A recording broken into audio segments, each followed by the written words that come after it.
everyone. As you find your seats, let me open us in a word of prayer. Father, thank you for today. Thank you for gathering your church together. I am grateful for this opportunity to open the Word together and sing a few songs and worship you. I pray that it will be done in spirit and in truth this morning, that you will limit distractions from our minds, and that our focus will be on praising the name of Jesus. In your name I pray. Amen. All right, if you'll stand with me, we'll sing a familiar song this morning. This mighty fortress is our God.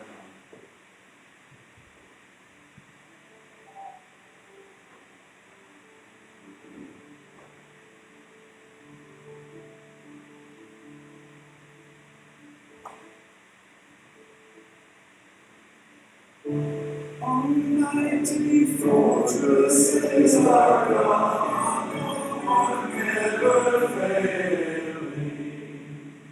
Our helper, He amid of the mortal is prevailing. Oh, still our ancient foe doth seek to work us all. His strength and power great, and on with rule reign. On earth is not His equal. Did we in our own strength confide, striving would be losing? We're not the right man on our side, the man of God's own choosing. Just as true that may be, Christ Jesus is He, the Lord of hosts His name, from age to age the same, and He must win the battle.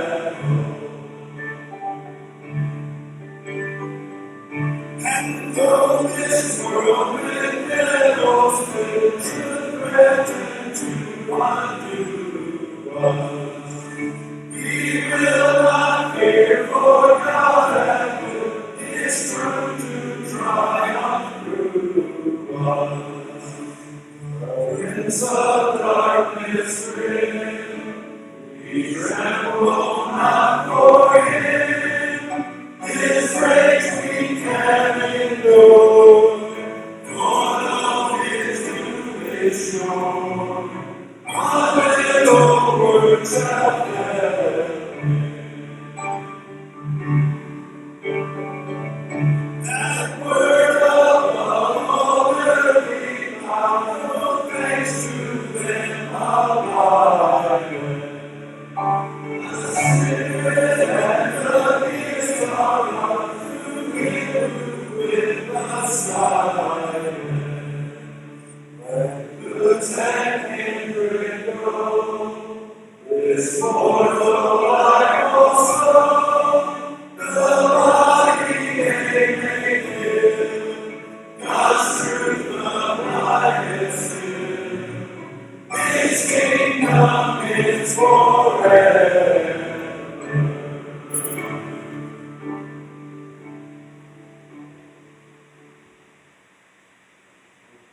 You may be seated this morning. Just a few things. Remember those we've been praying for. Remember, I don't have any announcements, I don't think, that are pressing at the moment. Is there any other prayer things that we can be praying for you about today? Vernon? My cousin lost her son yesterday. Named Jody.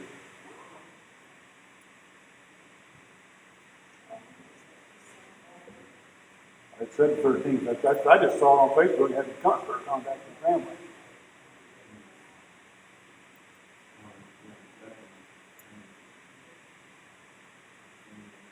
Anything else this morning? Oh, not much new. Just, everything went well. Just, practicing breathing and all those things really smoothly. And then we come before next Monday, and that's the day.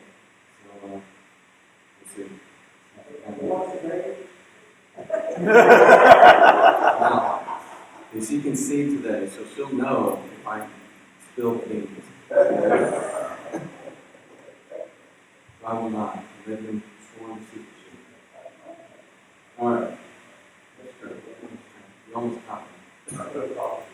Yeah.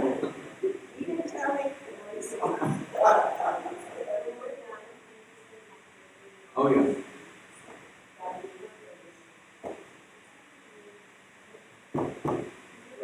Center stage now. Yeah, we definitely can. Anything else this morning? Bring it up. I saw a video from Samantha. Looks like she was in pretty good spirits this past week. So she's all up.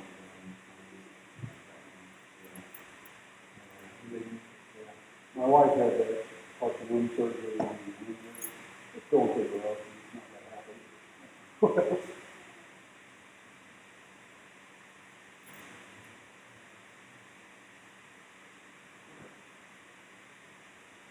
Let me pray for the use of him.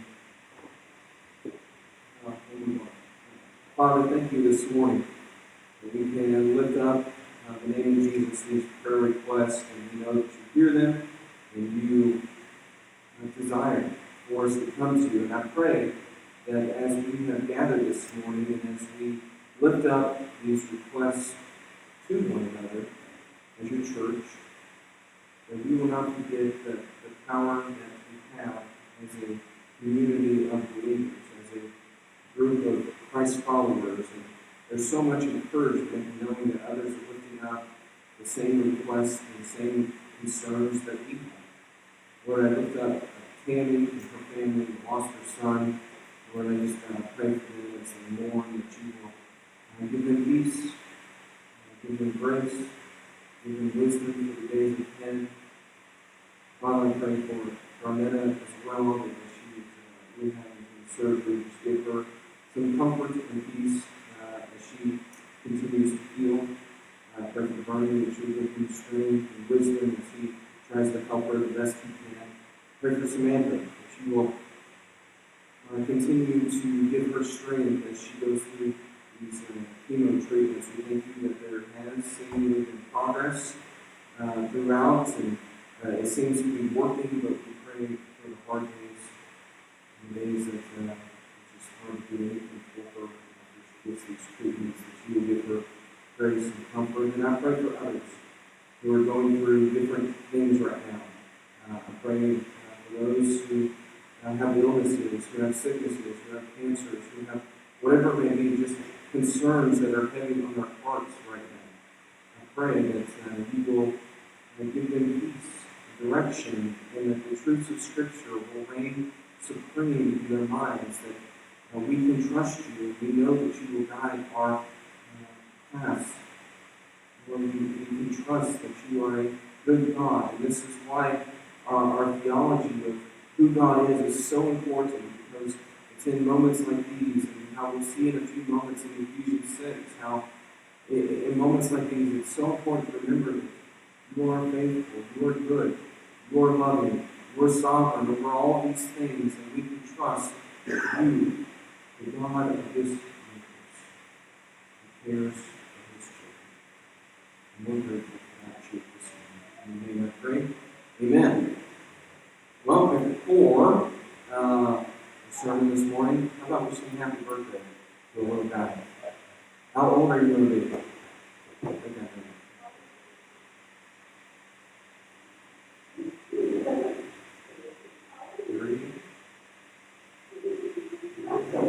10?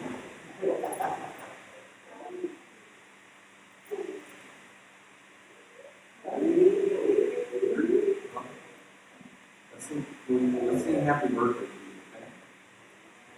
Happy birthday to you. Happy birthday to you. Happy birthday to you. Happy birthday to you. Birthday.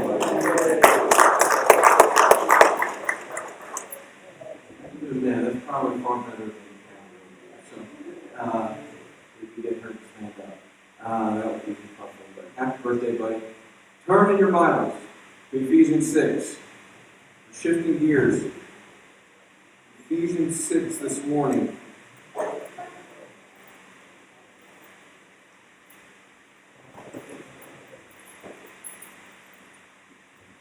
Ephesians 6.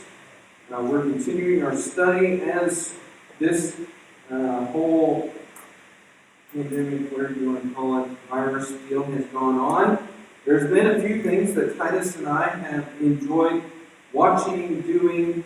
We've had Star Wars marathons, we've had superhero marathons, and I have thoroughly enjoyed the superhero marathons. And it's always cool because each superhero that we see, they have their special ability, right? Hulk has his string, Thor has his hammer, Hawkeye has his bow, Iron Man has his cool suits, but the one who I have always kind of enjoyed, even when I was a kid, was Captain America. He's really cool, isn't he? He always steps up. When he gets knocked down, he always gets back up. He always finishes the fight, no matter the cost, no matter what it will take. He's the leader. He's going to go into the battle, and what is he known for? A big round shield, right? He's always got his shield to protect him. And I thought about that this week because we are dealing with our next piece of armor this morning. Now, we've looked at the belt of truth, our boots of peace, our breastplate of righteousness, and today we're shifting gears, as Paul shifts gears, into seeing not just the things that we wear all the time, but the weapons that he has given us. And today we're going to look at this shield of faith. Our shield of faith. So, join me, look at Ephesians 6. We're going to start at verse 10 again, because the context is important. And we're going to read through verse 16. Finally, be strong in the Lord and in the strength of his might.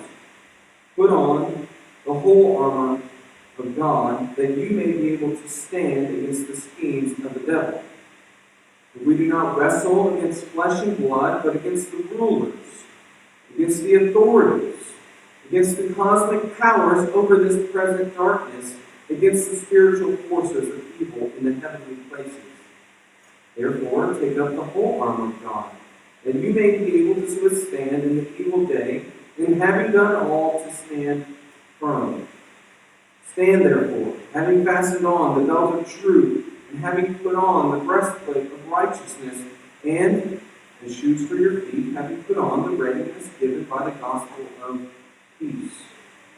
In all circumstances, take up the shield of faith, with which you can extinguish all the flaming darts of the evil one. So, the shield of faith. Now, we're going to answer 3 questions this morning. And the first is, what is the shield of faith? What is the shield of faith? And now, I think it's important we consider 3 things about this shield. First is, why would we use a shield? Why would you want a shield? And the obvious answers are to protect you. It's often your first line of defense, a soldier's first line of defense against coming attacks. It helps block the enemy's blows. It protects you in those moments from their attacks. Now, Paul, again, pictures the Roman soldier, but then he also is picturing a spiritual application. Let's look at the Roman soldier at first. So, what did this shield look like? And you'll see a few pictures here of what those shields would have looked like back then. Now, historians will tell you that their shields, often Roman soldiers had 2 types.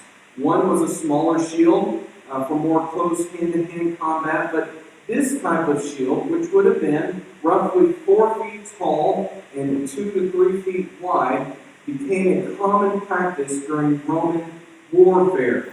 Here's some more visuals, and these are important because they're going to explain a few things that Paul is getting at in our passage. But these shields were often coated in goat skin or calf skin, and then they would be submerged in water. And that's very important to remember because as they're immersed in water, they can repel fiery arrows.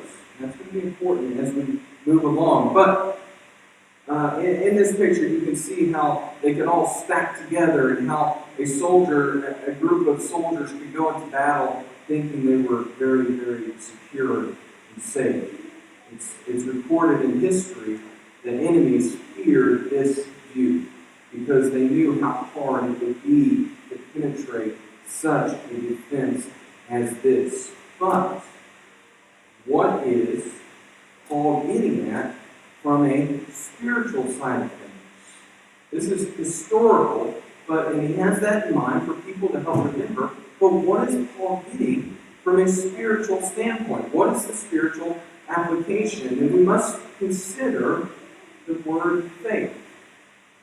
How powerful is that word? What does it mean? Faith is so important to this shield. Ephesians 2, 8 and 9. Faith is a gift from God. It says, "For by grace you have been saved through faith. This is not your own doing. It is the gift of God, not a result of works, so that no one may boast." Faith is a gift from God. It's also believing in something that you can't see or touch. Hebrews 11:1. Now faith is the assurance of things hoped for, the conviction of things not seen. This is what faith is. It's something that we can't see, we can't touch. This is what connects us to God, if you will. This pathway of faith is what connects us to something we can't see God. We don't know what God looks like, yet we believe in Him.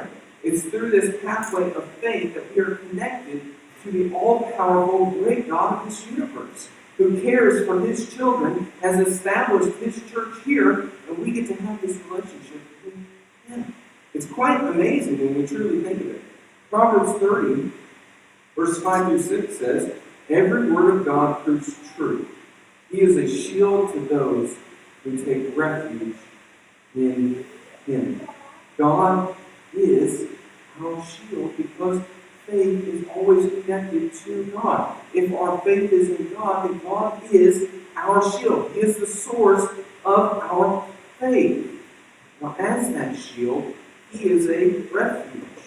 Psalm 18:30 says, "This God, His way is perfect. The word of the Lord proves true. He is a shield for all those who take refuge in Him."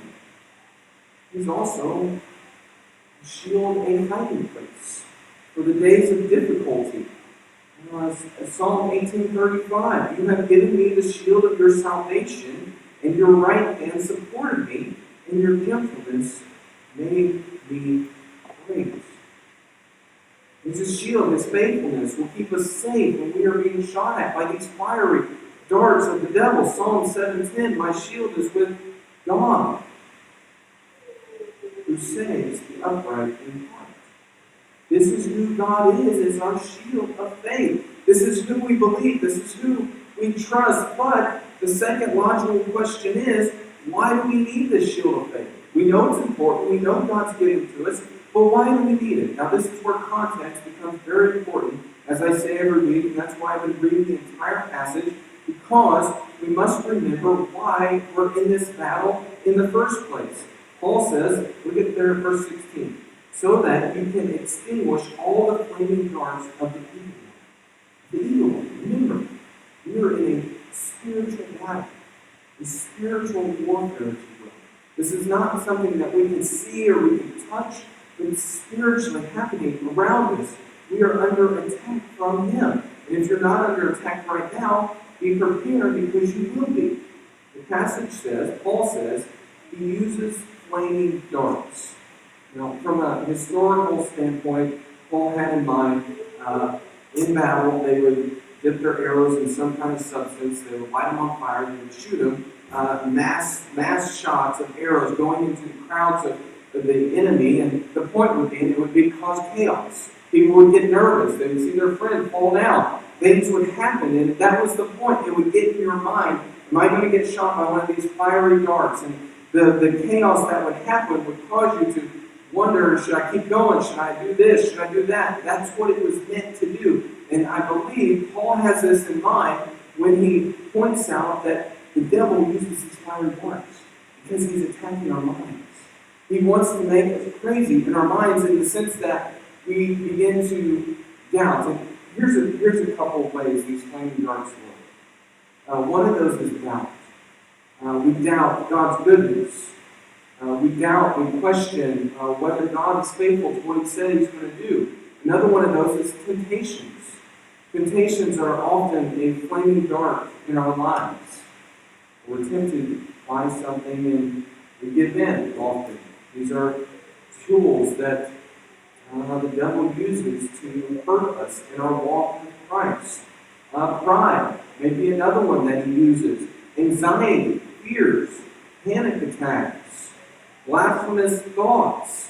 I'll deal more with that in a minute. But what about critical thoughts towards others or about God? These are the flaming darts that the devil uses that impact our thoughts and our minds. What about thoughts of lust, of wrath, of revenge? You can think about David and Bathsheba. I don't think David woke up that morning saying, I'm going to lust and sin against God today. It's those flaming darts that come in, and David gave in to that. He didn't take up the shield of faith. He didn't trust God in that moment. One theologian, Martin Lloyd-Jones, famous British pastor, and I'll paraphrase what he said, but he said it like this. He compared it to those times in our life where we can just be doing our mundane daily tasks and just some horrible thought just pops in your head. Maybe it's about God, maybe it's about somebody else. And I know you know what I'm talking about. We've had those moments where just something horrible popped in our mind. We think, where did that come from? He says it's those types of things. Or he says it's the times where we can sit down, we can read the newspaper, we can look at the news on our phones, whatever it may be, and we can look at those things, we can skim through it, and it's like nothing in the world is happening except for that. But then we open our Bibles, and we go to start reading, and it's like every distracting thought in the world pops into our heads. I know you know what I'm thinking about, because I've been there. It actually happened this week. It's where I could not focus on a word I was reading because all these distractions, and it wasn't those two or three in the case that they were over there this week. My mom was at the doctor, but it's just thoughts coming into my head that I cannot focus at this moment. He says, where do these things come from? And these are the fiery darts that the devil throws at us. He wants to attack our minds. He wants to cause chaos in our minds to distract us from what God really wants for us. And Peter had this in mind. He said, 1 Peter 5:8-9, be sober-minded, be watchful. Your adversary, the devil, prowls around like a roaring lion, seeking someone to devour. Resist him, firm in your faith, knowing that the same kinds of suffering are being experienced by your brotherhood throughout the world. Because the devil is shooting these darts, these flaming darts of whatever it may be at us, I believe, third, we need to know how to use this shield of faith. How do we use this shield of faith, and how do we use it effectively? One famous, he's kind of known for prayer books, but his name was George Mueller. Now, you may have heard that name, you may have not, but George Mueller was known for being a very praying man. That's what people knew him as. It's actually told by some that he would actually put on his work boots when he was going to pray because he viewed it as work. He viewed prayer, limiting the distraction and all these things as very hard work, and he'd spend hours in prayer. And he said this. He said, the process of faith begins where probabilities cease. It doesn't make sense that a kid, a shepherd boy, can kill a giant with a slingshot. Probability says no, but faith says yes. What does this mean in our lives? I believe first it means that we believe the truths about God. That doesn't mean we hold to every single theological point that could possibly be studied, but it does mean that we hold to the essential truths that God says about Himself. Paul is saying that faith protects us from Satan's attacks. Faith protects us. It is our shield. of faith. This is why it is so important to remember who God is when these attacks happen. God is faithful. God is wise. God is loving. God is merciful. God is just. And God is sovereign. See, when we view and know that God has all these things under control as the sovereign God of this universe, it limits the doubts and fears that we can experience when we remember who God is. We say, yes, it's bad. Yes, this chaos is happening. And we can hear all around us, why is this happening? What's going on? And we can sit there firm in our faith and say, I know the God who has this under control. He's sovereign over it all. God has all this under control. Now, another way that we use this faith, using the shield of faith, means we believe in God's promises. We've all gone through hard things, some harder than others. When we are going through those things, remembering what God promises in His Word is of extreme importance. We must remember who God is, and that's what He says He will do for His own. He will protect us, that He will be with us, that He sent the Holy Spirit to help us along the way. This is what God does. God has promised to be with us when we go through those deep valleys. God has assured us that in all things He is working together for those of us who love God. Those things are working out for good. God has said that those who pray to Him can trust that He will hear those prayers. He knows what we're saying to Him and thinking. He wants us to come to Him. These are the promises God makes to us. Now, another way we use this shield is we believe God's saving work in our lives. At the root of our faith is the gospel of Jesus Christ, our salvation. We must remember that God has saved us. Faith is a shield as it connects us to the fundamental realities of the promises of God. By faith, we believe in His unshakable love toward us in Christ. We trust that what God has said and what He has done by sending Jesus to the cross, that is where our faith is in. We believe these things to be true, and we must tell ourselves these things when we are under attack. We must remember who we are in Christ. Next, and it's interesting, because these Roman shields can be stacked up to protect you, but when, as you saw in some of those pictures, they can be linked together as well. See, when we go through these fights, we don't go through them alone. That is part of why we have the church. God has given us one another to go through these battles together. You see, one shield is valuable, but multiple shields is of utter importance, isn't it? Multiple shields can withstand more and more fiery darts than only one shield can. And you see, when we come together and we lift up these things, we lift up in prayer on Sundays, these requests, there's far greater faith being shown in the God of this church, of this universe, of our lives, than if just you and I did it by ourselves. You see, we need this community of believers to come around us and lift up these things to Him. We need one another. Psalm 119, 114 says, "You are my hiding place and my shield. I hope in your word." Jesus is, God is our hiding place. He is our shield. But we must remember two things, because I understand this all theory sounds good, this theology sounds good, but how does it look in a day-to-day basis? What's it look like when we're going through something that's hard? And it's hard to remember these truths in our lives. What do we tell ourselves? Well, I think it's important to remember that faith often grows gradually. When you first become a believer, your level of faith is usually not the same level after 20 years, 10 years, whatever it may be. Your faith increases. It's gradual. And that's why I believe sometimes God brings us into these different valleys Because it's after we come out of that malady and we see God in it that our faith grows the most. We see how good God is. And that's why Proverbs 3, 5, and 6, trust in the Lord with all your heart and do not lean on your own understanding. In all your ways acknowledge Him and He will make straight your paths. Faith grows gradually, but it also grows scripturally. In Psalm 9, 9 through 10, the Lord is a stronghold for the oppressed, a stronghold in times of trouble, and those who know your name put their trust in you. For you, O Lord, have not forsaken those who seek you.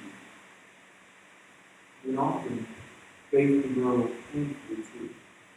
It can often be through very hard moments that we see our faith begin to grow. It can be very hard, but it's through those moments that we see and trust God more and more. By faith, we trust in the power of God, the same power that raised Jesus from the dead. We don't need to fear the enemy. We don't need to fear the enemy when we have our shield of faith. It is to protect us. This armor, again, is what God has given us to protect us from the evil one. We don't have to give in to his attacks. We must remember who God is. Who God is. The promises He has made to us. And we must daily take up our shield in this fight. It's not a one-time thing and we're done, but daily we must focus on taking up the shield that we have. And remember that you are a Christian. You are a believer. You are a child of God Almighty today. You serve the King of Kings and Lord of Lords. When the evil one strikes, and he will, don't be fooled. If he's not right now, he will strike. He will throw those flaming darts of doubt and temptation and whatever it may be into your life. And it's in those moments that you rise up and you don't give up, you don't give in, you rise up, you pick up your shield, and you fight on with faith because God is on your side. That is what we do as Christians when we fight. We rise up and we fight with our shields. Father, thank you today that we can trust you, that you are a God who has given us these scriptures so that we could be prepared for these fights. You could have said, just figure it out. But no, you gave us the book. You gave us these instructions so that we know how to go into spiritual warfare. Prepare us, continue to equip us, continue to help us to trust you. And most of all, I pray that you will strengthen us, keep persevering in this faith. In your name I pray. Amen. Amen. A few things I started doing during our off time, but I was giving a few application questions. Here are a few, if you want to write any down or think about them. What is a recent example of when your faith is a shield for you? These are questions for you to really think about these truths that Paul is trying to communicate. Why is it important that our faith is built on truth?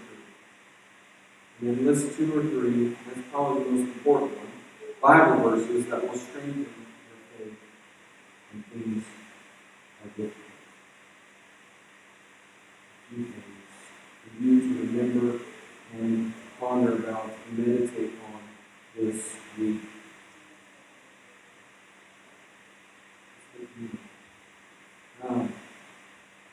Again, as we take communion, I'll play a song. We can come up, we'll sing together, and when that's over, we will take together. So let me pray, and then I'll start the song. Father, thank you for today. Thank you for this time we could spend focusing on the Scriptures. There's so many things that try to rob our minds during the weeks. Things that are important, some things aren't. Some things are just relaxing, but I'm thankful that Sundays are a day that we can focus in on the truths of Scripture, the truths of the Bible, the uniqueness.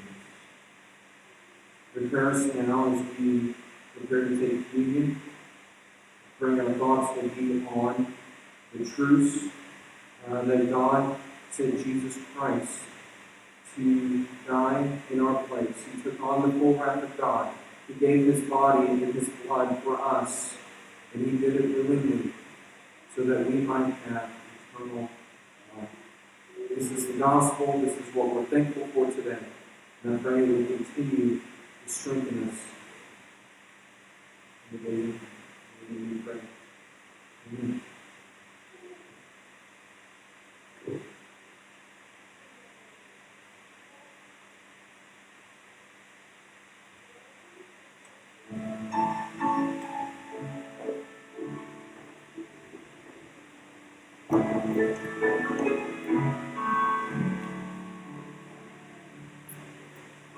I fear my faith, Christ will be found. When the tempter will prevail, he will be found. I could never keep through life's fearful path, for my love is often cold. He must go.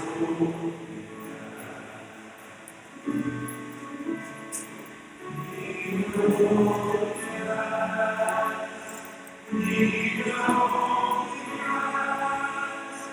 For my Savior loves me so. He will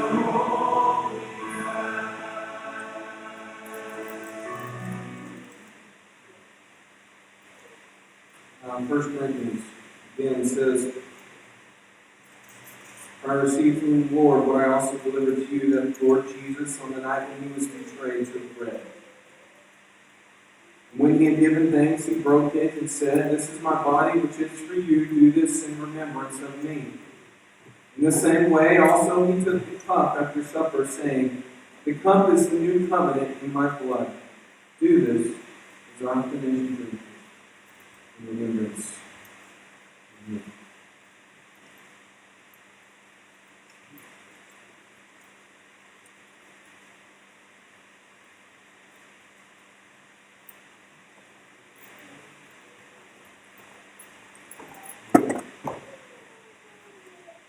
There's nothing else this morning. Let's close with a song. Remember, stand with me. Let's close with this song this morning.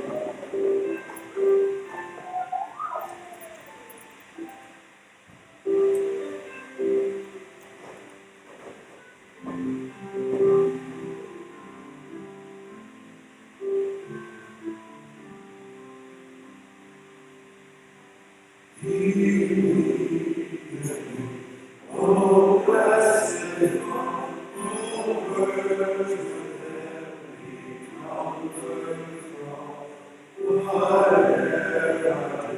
whatever I be still to God's hand that leadeth me. He leadeth me by his own hand.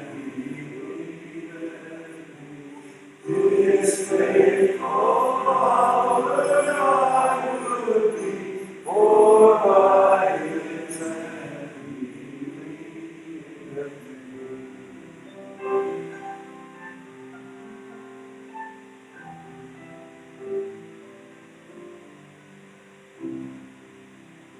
Sometimes it seems a deeper, sometimes where Eden's flowers bloom, I watch or trouble seems filled with his hand that leadeth me. He leadeth me by his own hand. He leadeth me. His faithful power I believe, for by his hand he leadeth me.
Father, we thank you for gathering us together today. To you be all the praise, honor, and glory. Let us go forth this week as we persevere in this faith. Help us to keep our shields up. Help them to be ready for the battle that is at hand.